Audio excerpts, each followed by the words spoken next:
अस्सलामुअलैकुम साथियों, आप सबको हमारे YouTube चैनल उर्दू ज़ुबान हमारी में खुशामदीद।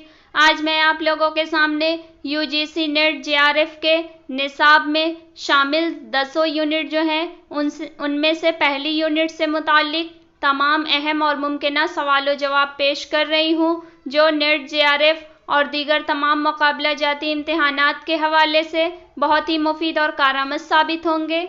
तो चलिए वीडियो शुरू करते हैं। हमारा पहला सवाल है, ज़बानों की सौती, सर्फ़ी और नहवी ख़ुसूसियात की बिना पर उन्हें माहिरीन लिसानियात ने कितने ख़ानदानों में तक़सीम किया है? जवाब है, ज़बानों की सौती, सर्फ़ी और नहवी ख़ुसूसियात की बिना पर माहिरीन लिसानियात ने उन्हें 8 बड़े ख़ानदानों में तक़सीम किया है। इसका दुरुस्त जवाब ऑप्शन नंबर 3 हो जाएगा। अगला सवाल है, ज़बान के 8 ख़ानदानों में से सबसे बड़ा ख़ानदान कौन सा है? जवाब है, ज़बान के 8 ख़ानदानों में से सबसे बड़ा ख़ानदान जो है वो हिंद यूरोपी ख़ानदान है। दुरुस्त जवाब ऑप्शन नंबर 4 हो जाएगा। अगला सवाल है, हिंद यूरोपीय ख़ानदानों को माहिरीन लिसानियात ने कितने शाखों में तक़सीम किया है?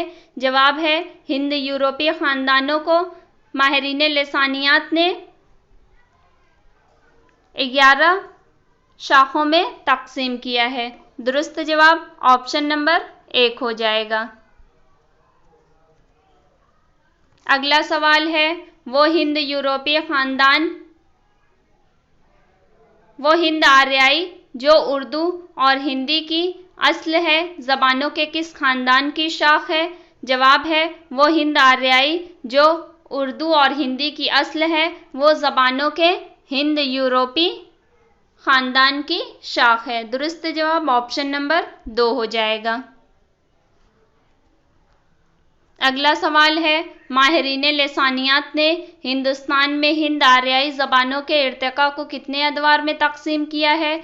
जवाब है, माहिरीन लिसानियात ने हिंदुस्तान में हिंद आर्याई ज़बानों के इर्तिक़ा को 3 अदवार में तक़सीम किया है। दुरुस्त जवाब ऑप्शन नंबर 1 हो जाएगा। वो 3 अदवार जो है वो कदीम हिंद आर्याई, वस्ती हिंद आर्याई और जदीद हिंद आर्याई हैं। अगला सवाल है, ज़ैल में दिए गए बयानात को गौर से पढ़िए और सही बयानात को कलमज़द कीजिए। पहला है, द्राविड़ी की मशहूर शाखें तमिल, तेलुगु, कन्नड़ और मलयालम है। बी है, मसूद हुसैन खान के मुताबिक हिंदुस्तान में आर्यों के दाखिला की तारीख 1500 कब्ल मसीह मुकर्रर की जा सकती है। सी, वस्ती एशिया से आने वाले आर्या पाली बोलते थे। डी, आर्याई का पहला मुस्तनद नक्श ऋग्वेद है। तो इसका सही जवाब जो हो जाएगा वो हो जाएगा पहला, यानी ए, द्राविड़ी की ये सब मशहूर शाखें हैं तमिल, तेलुगु, कन्नड़ और मलयालम। बी हो जाएगा कि मसूद हुसैन खान के मुताबिक हिंदुस्तान में आर्यों के दाखिला की तारीख 1500 कब्ल मसीह मुकर्रर की जा सकती है। और सी जो है ये गलत है। डी है ये दुरुस्त है कि आर्याई का पहला मुस्तनद नक्श ऋग्वेद है। तो इसका दुरुस्त जवाब जो है वो ऑप्शन नंबर 4 हो जाएगा। अगला सवाल है, ज़ैल में दिए गए बयानात को गौर से पढ़िए और सही बयानात को निशानज़द कीजिए। पहला है, वस्ती हिंद आर्याई 500 कब्ल मसीह से 1000 ईस्वी तक का ज़माना है। बी, कदीम हिंद आर्याई 1000 कब्ल मसीह से 500 कब्ल मसीह का ज़माना है। सी, जदीद हिंद आर्याई 1000 ईस्वी से 2000 ईस्वी तक का ज़माना है। और डी है, कदीम हिंद आर्याई 1500 कब्ल मसीह से 500 कब्ल मसीह का ज़माना है। इसमें हम देखेंगे कि दुरुस्त जो दो इसमें से ऑप्शन दुरुस्त हैं वो कौन कौन से हैं। तो पहला है, वस्ती हिंद आर्याई 500 कब्ल मसीह से 1000 ईस्वी तक का ज़माना है, यानी ए दुरुस्त है इसमें से, और फिर बी और सी गलत है, डी इसमें से फिर दुरुस्त है कि कदीम हिंद आर्याई जो है वो 1500 कब्ल मसीह से 500 कब्ल मसीह तक का ज़माना है। तो इस तरह दुरुस्त ऑप्शन जो हो जाएगा वो ऑप्शन नंबर 2 हो जाएगा।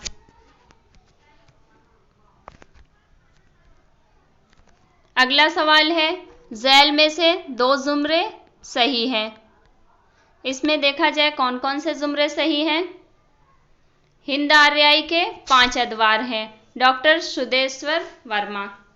बी, हिंद आर्याई के 3 अदवार हैं, ज्ञानचंद जैन। सी, मगरबी हिंदी की 5 बोलियां हैं, डॉक्टर ग्रियर्सन। डी, जदीद हिंद आर्याई की 3 शाखें हैं, ग्रियर्सन। इसमें सही जुमरा देखा जाए कौन सा है, तो सही जुमरा जो है वो पहला है, ऑप्शन नंबर ए, हिंद आर्याई के 5 अदवार हैं डॉक्टर सुदेश्वर वर्मा के मुताबिक, और उसके अलावा सी है मगरबी हिंदी की 5 बोलियां हैं ये ग्रियर्सन के मुताबिक। तो दुरुस्त जवाब जो हो जाएगा वो ऑप्शन नंबर 1 हो जाएगा, यानी ए और सी के जुमरे जो हैं वो दुरुस्त हैं। अगला सवाल है, झैल में 2 जुमरे सही हैं। ब्रज भाषा, पहला है ब्रज भाषा खड़ी बोली कन्नौजी, ब्रज भाषा बुंदेली कन्नौजी, खड़ी बोली हरियाणी शौरसेनी और खड़ी बोली और हरियाणी। इसमें से सही जुमरा जो है वो है ऑप्शन नंबर बी, सही है, ब्रज भाषा बुंदेली और कन्नौजी, ये सही है। और फिर उसके अलावा है खड़ी बोली और हरियाणी, यानी बी और डी का जुमरा जो है वो दुरुस्त हो जाएगा। तो बी और डी जो है वो ऑप्शन नंबर 2 में है, दुरुस्त जवाब ऑप्शन नंबर 2 हो जाएगा। अगला सवाल है, झैल में 2 जुमरे सही हैं, कौन कौन से। इसमें हम देखते हैं कि लेहंदा सिंधी मराठी आसामी, और इसके अलावा है शौरसेनी मगधी अर्धमगधी पैसाची। ये दोनों जुमरे ए और सी के जुमरे इसमें दुरुस्त हैं, तो इस तरह दुरुस्त जवाब ऑप्शन नंबर 3 हो जाएगा।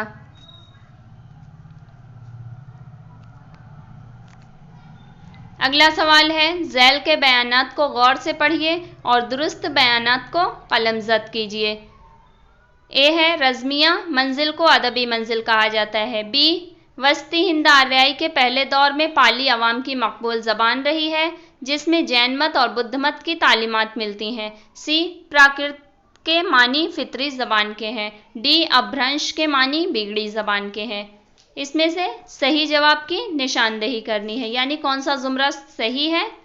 तो इसमें हम देखेंगे कि इसमें चारों ही जो हैं जुमरे वो सही है, यानी ए भी दुरुस्त है, बी भी दुरुस्त है, सी भी दुरुस्त है और डी भी दुरुस्त है। तो इस तरह दुरुस्त जवाब ऑप्शन नंबर 4 हो जाएगा। अगला सवाल है, झैल में 2 बयानात सही हैं। ए है, शौरसेनी प्राकृत मथुरा में बोली जाती थी, जो संस्कृत के बाद आला तबके में सबसे ज़्यादा मकबूल थी। बी, आला तबके के लोग पाली बोलते थे। सी, पाली को जदीद मागधी भी कहा जाता है। डी, पेशाची कश्मीर और पंजाब के इलाके में की प्राकृत थी। इसमें सही जवाब की निशानदेही करना है। सही जवाब जो है वो सिर्फ ए और डी है, यानी शौरसेनी प्राकृत मथुरा में बोली जाती थी, जो संस्कृत के बाद आला तबके में सबसे ज़्यादा मकबूल थी, और पेशाची कश्मीर और पंजाब के इलाके की प्राकृत थी। तो इस तरह दुरुस्त जवाब जो हो जाएगा वो ऑप्शन नंबर 2 हो जाएगा।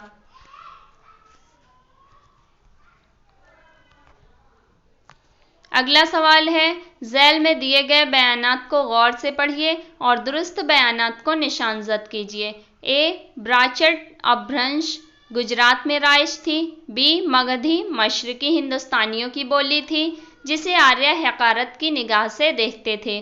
सी, अर्ध मगधी जो अवध और गौतम बुद्ध और महावीर जैन की प्राकृत थी। मगरबी हिंदुस्तान उसे प्राच्या कहा करते थे। डी, महाराष्ट्री प्राकृत को मिसाली प्राकृत होने का शरफ हासिल है। इसमें सही जवाब की निशानदही करनी है। तो इसमें हम देखते हैं कि सही जवाब कौन सा है। तो इसमें ब्राचड अपभ्रंश जो है ये गुजरात में राइज थी, ये गलत है। बाकी बी, सी और डी ये तीनों सही हैं। तो दुरुस्त जवाब जो हो जाएगा वो ऑप्शन नंबर 2 हो जाएगा।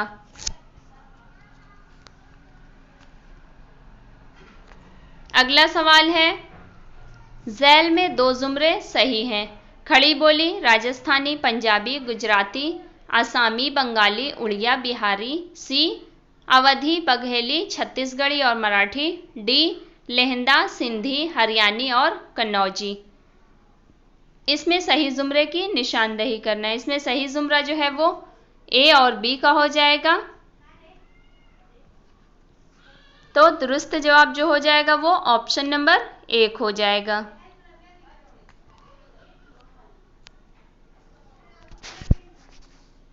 अगला सवाल है, मशरिकी हिंदी की कितनी बोलियां हैं? जवाब है मशरिकी हिंदी की 3 बोलियां हैं। दुरुस्त जवाब ऑप्शन नंबर 1 हो जाएगा। अगला सवाल है, प्राकृत के बड़े आलिम मार्कंडेय ने अपभ्रंश की कितनी किस्में की हैं? जवाब है प्राकृत के बड़े आलिम मार्कंडेय ने अपभ्रंश की 3 किस्में की हैं। दुरुस्त जवाब ऑप्शन नंबर 4 हो जाएगा। अगला सवाल है, माहिरीन लिसानियात ने अदबी प्राकृतों को कितनी किस्मों में तकसीम किया है? जवाब है माहिरीन लिसानियात ने अदबी प्राकृतों को 5 किस्मों में तकसीम किया है। दुरुस्त जवाब ऑप्शन नंबर 3 हो जाएगा। अगला सवाल है, मथुरा में बोली जाने वाली शौरसेनी अपभ्रंश में कितनी बोलियां शामिल हैं? जवाब है मथुरा में बोली जाने वाली शौरसेनी अपभ्रंश में 4 बोलियां शामिल हैं। दुरुस्त जवाब ऑप्शन नंबर 2 हो जाएगा। अगला सवाल है, झैल के बयानात को गौर से पढ़िए और सही बयानात को पहचान कर कलमज़द कीजिए। ए है लहंदा मगरबी पंजाब की ज़बान है। बी मराठी जो जनूबी हिंदुस्तान की जदीद आर्याई ज़बान है उसे शायरी और मौसीकी की ज़बान भी कहा जाता है। सी पहली प्राकृत के अदबी शक्ल को पाली कहा जाता है। डी ब्रज भाषा को मगरबी हिंदी की नुमाइंदा बोली और शौरसेनी अपभ्रंश की सच्ची जानशीन कहा जाता है। इसमें सही जवाब देखते हैं कौन सा है। इसमें सही जवाब जो है वो चारों जुमरे यानी ए, बी, सी, डी चारों बयानात जो हैं वो दुरुस्त हैं। तो इस तरह दुरुस्त जवाब जो हो जाएगा वो ऑप्शन नंबर 4 हो जाएगा।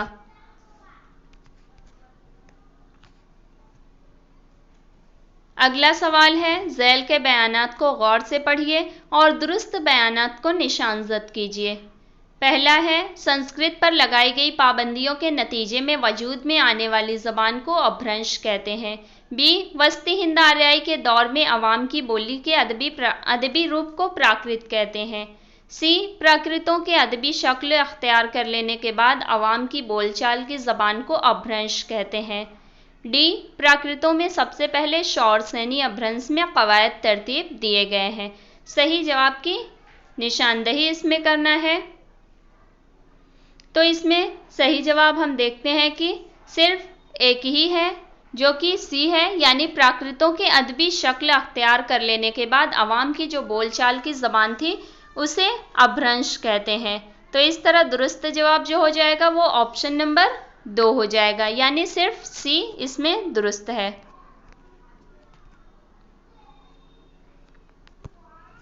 अगला सवाल है, उर्दू ज़बान से मुतालिक झैल में 2 जुमरे सही हैं। ए हिंद यूरोपी हिंद आर्याई शौरसेनी खड़ी बोली। बी तुर्की उर्दू लश्कर। सी अरबी उर्दगान फौजी। डी हिंद यूरोपी हिंद आर्याई मगधी और खड़ी बोली। इसमें सही जुमरे की निशानदेही करना है। इसमें जो हो जाएगा सही जुमरा वो हो जाएगा ऑप्शन नंबर 4 का जुमरा जो कि ए और बी है। इस तरह दुरुस्त जवाब सिर्फ ऑप्शन नंबर 4 हो जाएगा। ए और बी के जुमरे ये दुरुस्त हैं।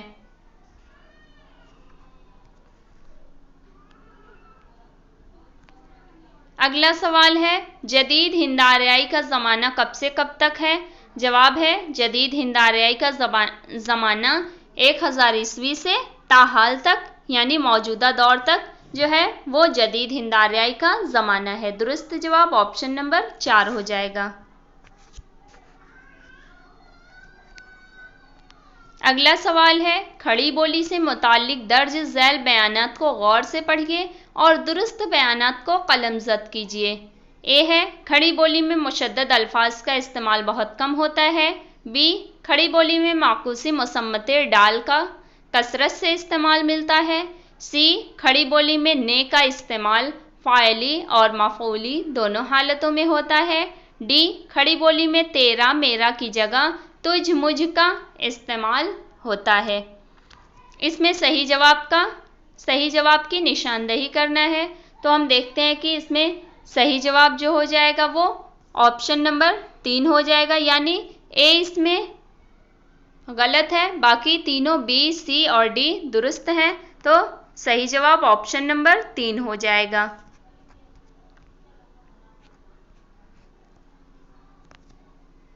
अगला सवाल है, पैदाइश के एतबार से झैल में 2 जुमरे दुरुस्त हैं, यानी मोहम्मद हुसैन आज़ाद, सैयद सुलेमान नदवी और हाफिज़ महमूद शिरानी। मोहम्मद हुसैन आज़ाद, महमूद शिरानी, सैयद सुलेमान नदवी। सी है, नसीरुद्दीन हाशमी, शौकत सब्ज़वारी, मसूद हुसैन खान। डी, शौकत सब्ज़वारी, नसीरुद्दीन हाशमी और मसूद हुसैन खान। इसमें सही जुमरे की निशानदेही करना है। सही जुमरा जो हो जाएगा वो ऑप्शन नंबर जो बी और सी के जुमरे हैं वो सही हैं। सबसे पहले हैं तारीख़ पैदाइश के एतबार से मोहम्मद हुसैन आज़ाद, फिर हाफिज़ महमूद शिरानी, उसके बाद है सैयद सुलेमान नदवी, और सी के जुमरे में जो है वो नसीरुद्दीन हाशमी है पहले, फिर शौकत सब्ज़वारी और उसके बाद मसूद हुसैन खान है, यानी बी और सी दुरुस्त हैं। तो सही जवाब ऑप्शन नंबर 2 हो जाएगा।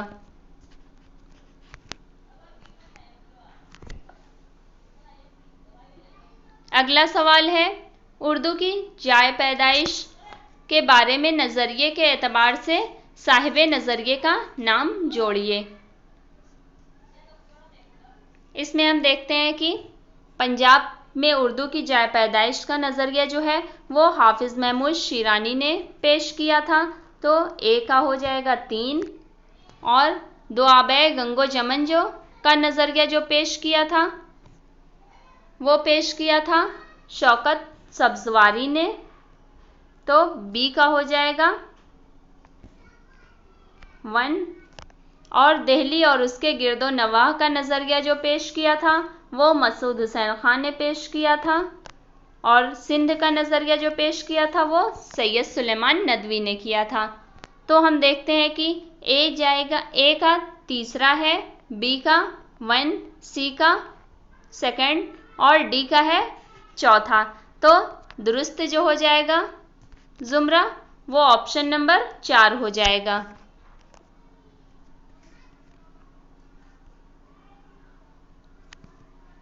अगला सवाल है, उर्दू की जाए पैदाइश के से मुताल्लिक झैल में 2 जुमरे सही हैं।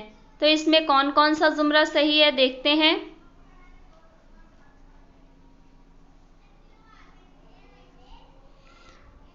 सिंध में सैयद सुलेमान नदवी ने नज़रिया पेश किया था। मसूद हुसैन खान ने तो दिल्ली और उसके गिरदो नवाह का पेश किया था। तो ए गलत हो गया। दिल्ली का नज़रिया, दिल्ली और उसके गिरदो नवाह, ये मसूद हुसैन खान ने पेश किया था नज़रिया। हाफिज़ महमूद शिरानी ने पंजाब का नज़रिया पेश किया था, और दक्कन का नज़रिया जो है वो नसीरुद्दीन हाशमी ने पेश किया था, और उड़ीसा ये सुहेल बुखारी ने पेश किया था। तो इस तरह दुरुस्त जो हो जाएंगे ऑप्शन नंबर जो जुमरे हो जाएंगे वो सी और डी के हो जाएंगे, और सी और डी जो है वो ऑप्शन नंबर 2 में है। सही जवाब ऑप्शन नंबर 2 हो जाएगा। अगला सवाल है, दर्ज झैल बयानात को गौर से पढ़िए और सही बयानात की शनाख्त करके कलमज़द कीजिए। ए है, सैयद सुलेमान नदवी ने उर्दू का इब्तिदाई सरचश्मा ब्रज भाषा को करार दिया है। ये पहले ही गलत हो गया क्योंकि ब्रज भाषा का जो नज़रिया पेश किया था वो मोहम्मद हुसैन आज़ाद ने किया था। शौकत सब्ज़वारी का नज़रिया है कि उर्दू पाली से निकली है। नहीं, शौकत सब्ज़वारी ने उर्दू का नज़रिया पाली से नहीं पेश किया था, बल्कि इन्होंने दुआबे गंगो जमन कहा था। सुनीति कुमार सी है, सुनीति कुमार चटर्जी का मानना है कि अगर मुसलमान हिंदुस्तान में ना आते तब भी जदीद हिंद आर्याई ज़बानों की पैदाइश हो जाती, लेकिन उनके अदबी आगाज़ व इर्तिक़ा में ज़रूर ताख़ीर हो जाती। तो ये सी दुरुस्त है क्योंकि ये कॉल सुनीति कुमार चटर्जी का है। और डी है, मसूद हुसैन खान ने ये तस्लीम किया है कि उर्दू खड़ी बोली और हरियाणी की आमेज़िश से निकली है। तो सिर्फ इसमें देखा जाए तो ऑप्शन नंबर बी और सी और डी ये तीनों सही हैं। ये सैयद सुलेमान नदवी का वादिय सिंध का नज़रिया है। तो इस तरह दुरुस्त जवाब जो हो जाएगा वो ऑप्शन नंबर 4 हो जाएगा।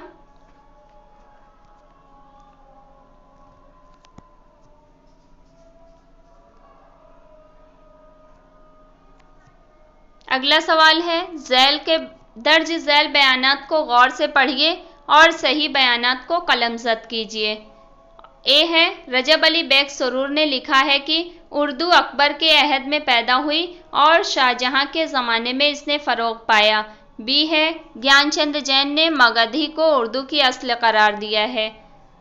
सी है, मौलवी अब्दुल हक का मानना है कि अहले मुल्क और सूफिया कराम के मेल और इर्तिबात से उर्दू पैदा हुई। डी, माहिरीन लिसानियात ने अपभ्रंशों को हिंद आर्याई ज़बानों के अहद वस्ता और अहद जदीद को मिलाने वाली कड़ी माना है। तो इसमें दुरुस्त जवाब हम देखते हैं कौन सा हो जाएगा। तो ए, इसमें सिर्फ सी और डी जो है वो दुरुस्त है बयानात, बाकी ए और बी दुरुस्त नहीं है। तो इस तरह दुरुस्त जवाब जो हो जाएगा वो ऑप्शन नंबर 3 हो जाएगा।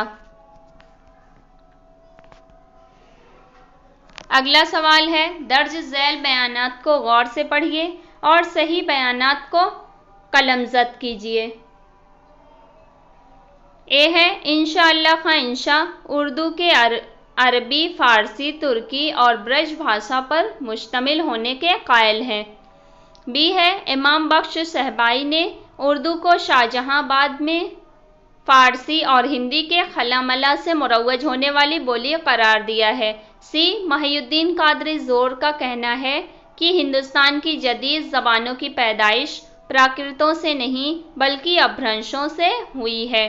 डी, महमूद शिरानी उर्दू पर हरियाणवी असरात के कायल हैं। तो इसमें हम देखते हैं कि कौन सा जवाब जो है वो दुरुस्त है। इसमें ए, बी और सी ये तीनों सही हैं, बल्कि जो ऑप्शन नंबर डी है वो गलत है क्योंकि महमूद शिरानी तो उर्दू पर पंजाबी के असरात के कायल है और इन्होंने उर्दू पंजाब से निकली है।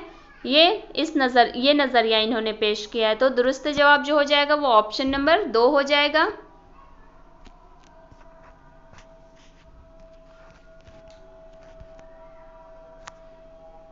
अगला सवाल है, ज़बान के साइंसी तरीके से मुताले को क्या कहते हैं। जवाब है, ज़बान के साइंसी तरीके से मुताले को लिसानियात कहते हैं। दुरुस्त जवाब ऑप्शन नंबर 3 हो जाएगा। अगला सवाल है, आवाज़ों या अस्वात के मजमूए और तरतीब का नाम क्या है। जवाब है, आवाज़ों या अस्वात के मजमूए और तरतीब का नाम ज़बान है। दुरुस्त जवाब ऑप्शन नंबर 3 हो जाएगा। अगला सवाल है, लिसानियात के किस शाख में किसी ज़बान की आवाज़ों के मखारिज का मुताला किया जाता है। जवाब है, लिसानियात की शाख सौतियात में आवाज़ों के मखारिज का मुताला किया जाता है। दुरुस्त जवाब ऑप्शन नंबर 4 हो जाएगा। अगला सवाल है, सौतियात की कितनी शाखें हैं? जवाब है सौतियात की 3 शाखें हैं। दुरुस्त जवाब ऑप्शन नंबर 1 हो जाएगा। अगला सवाल है, झैल में किसे सौतियात के मुताले में शामिल नहीं किया जाता है? जवाब है सौतियात के मुताले में सर्फी आमाल जो है इन्हें शामिल नहीं किया जाता है। दुरुस्त जवाब ऑप्शन नंबर 1 हो जाएगा।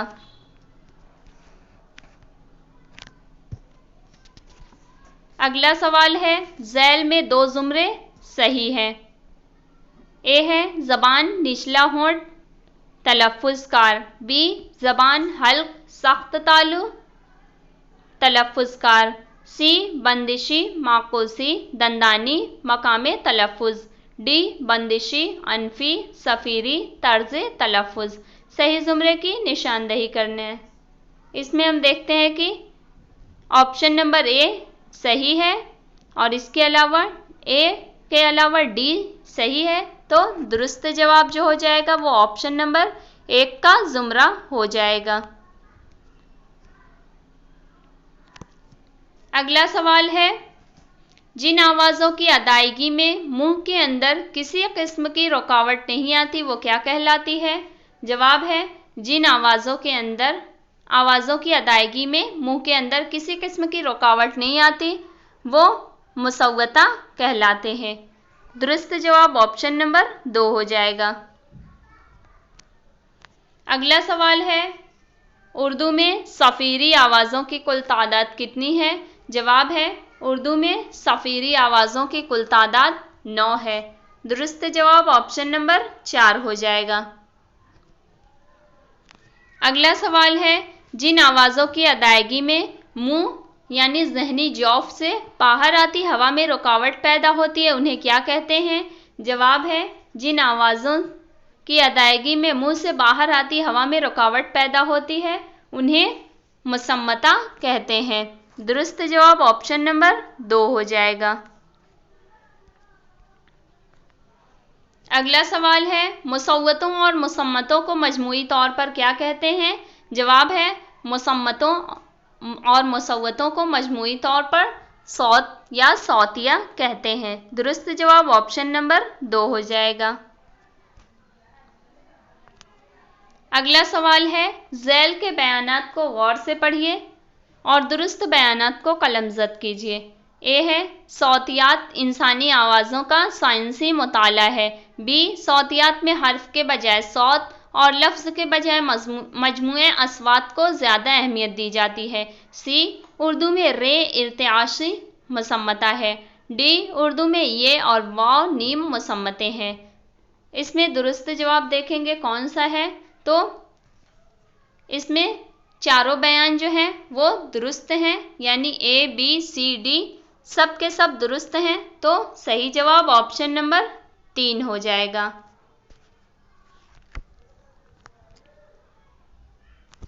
अगला सवाल है, जैसे मुसम्मता का एक नाम सही भी है उसी तरह मुसव्वता का नाम क्या है?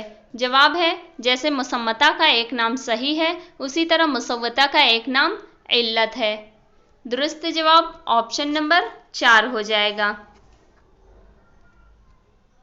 अगला सवाल है, यूजीसी में कितने सौत रुकन हैं? जवाब है यूजीसी में 3 सौत रुकन हैं। दुरुस्त जवाब ऑप्शन नंबर 2 हो जाएगा। अगला सवाल है, आग का दरिया में कितने सौत रुकन हैं? जवाब है आग का दरिया में 4 सौत रुकन हैं। दुरुस्त जवाब ऑप्शन नंबर 1 हो जाएगा। अगला सवाल है, उर्दू में कितनी हकारी आवाज़ें हैं?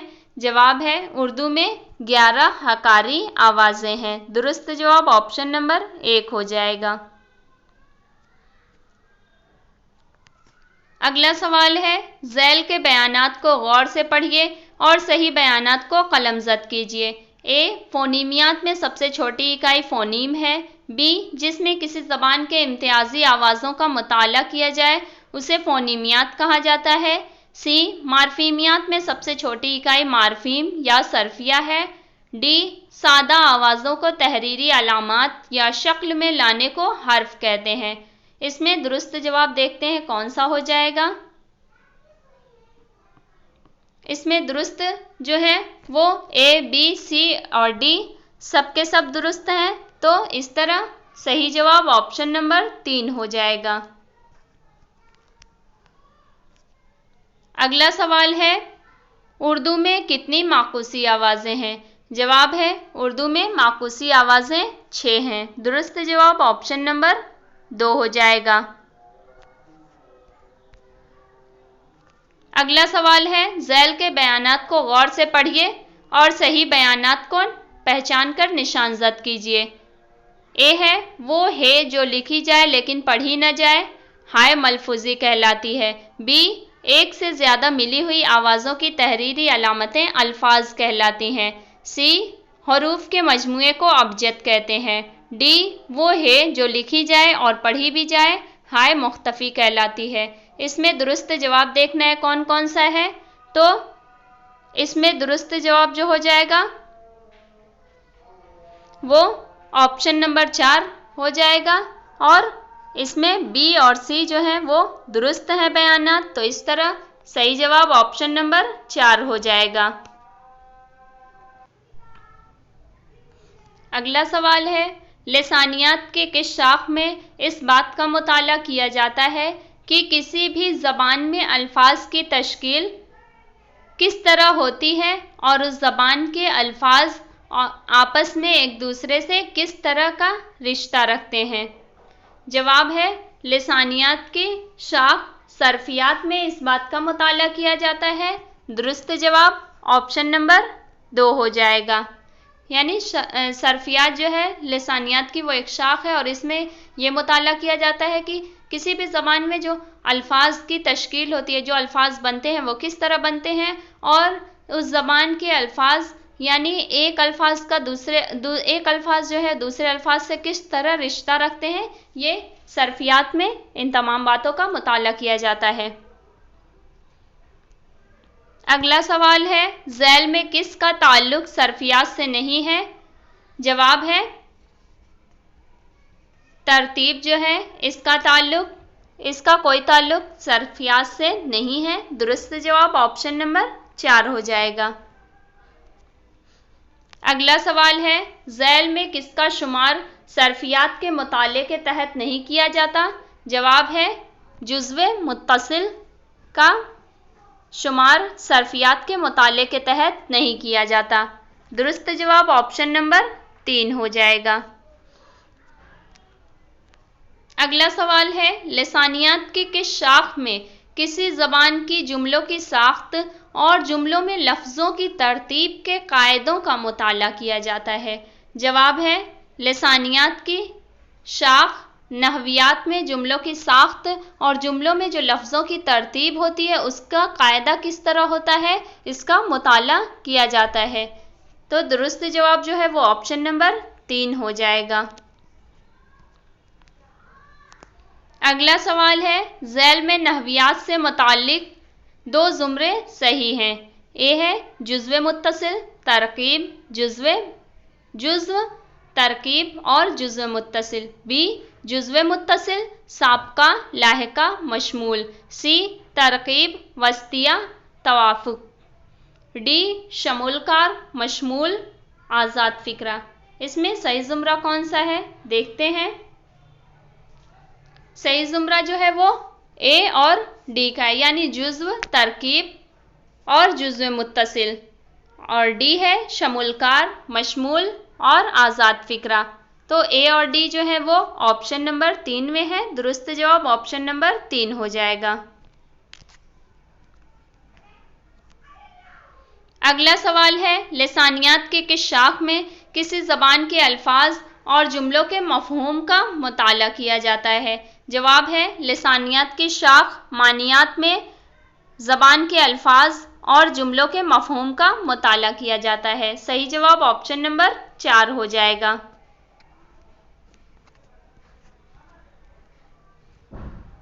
अगला सवाल है, मानियात के ताल्लुक से झैल में 2 ज़ुमरे सही हैं।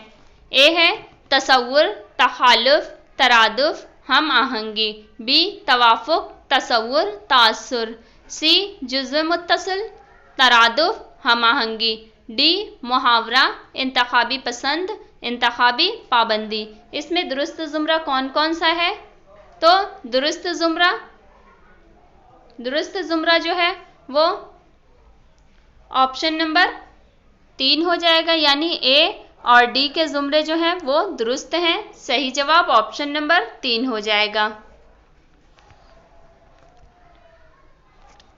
अगला सवाल है, ज़ैल में दिए गए हरूफ तहज्जी की तादाद के एतबार से साहिब कौल का नाम जोड़िए। यानी इसमें दिया हुआ है कि किसने हरूफ तहज्जी की कितनी तादाद तायुन की है।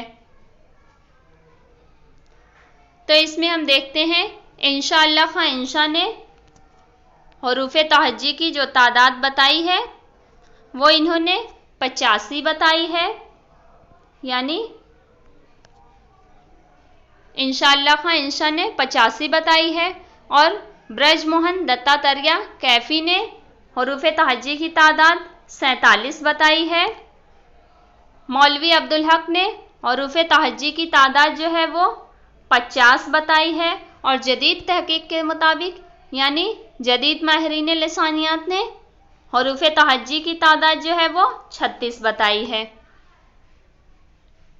इस तरह हम देखते हैं कि सारे जो दुरुस्त जोड़ है वो ऑप्शन नंबर 3 हो जाएगा।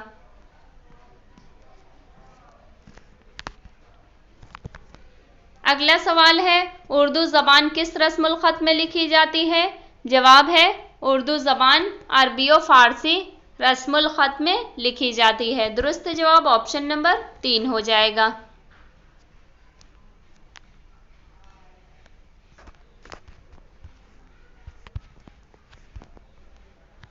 अगला सवाल है, उर्दू में किस तरह की आवाज़ों की तादाद ज़्यादा है? जवाब है, उर्दू में हिंदी नज़ाद आवाज़ें जो हैं उनकी तादाद ज़्यादा है। यानी हिंद आर्याई माखज़ से जो ताल्लुक़ रखने वाले आवाज़ें हैं उनकी तादाद ज़्यादा है। दुरुस्त जवाब ऑप्शन नंबर 4 हो जाएगा। अगला सवाल है, उर्दू की तमाम ज़मीरें किन ज़बानों से माखूज़ हैं? जवाब है, उर्दू की तमाम ज़मीरें संस्कृत और प्राकृत से माखूज़ हैं। दुरुस्त जवाब ऑप्शन नंबर 4 हो जाएगा।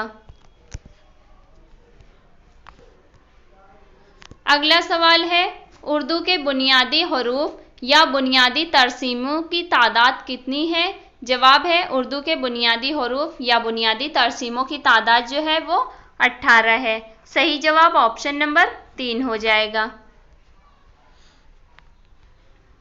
अगला सवाल है, ज़ाल, ज़्वाद, ज़ो, से, स्वाद, हे और तो ज़ायद हरूफ हैं। सौती नुक्ता नज़र से ये सब मुर्दा लाशें हैं जिन्हें उर्दू रस्मुल ख़त उठाए हुए है, सिर्फ इसलिए कि हमारा लिसानी रिश्ता अरबी से साबित रहे। ये किस मशहूर मुहक्किक का कौल है? जवाब है, ये कौल मशहूर मुहक्किक मसूद हुसैन खान का है। सही जवाब ऑप्शन नंबर 2 हो जाएगा।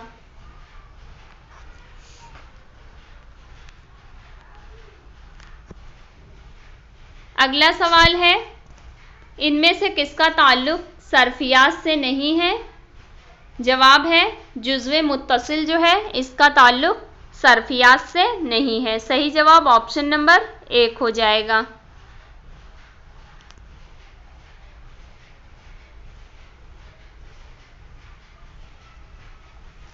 अगला सवाल है, ज़ैल के बयानात को गौर से पढ़िए और सही बयानात को पहचान कर कलमज़द कीजिए। ए है, दक्कनी में बगैर और बजुज़ की जगह बिन, बिना और बाज का इस्तेमाल होता है। बी, दक्कनी में को की जगह कूं और से की जगह सू का इस्तेमाल होता है। सी, दक्कनी में हमको और तुमको की जगह हमन को और तुमन को का इस्तेमाल होता है। डी, दक्कनी में हरूफ इजाफत जमा में इस्तेमाल होते हैं। इसमें जो है सही जवाब की निशानदही करना है।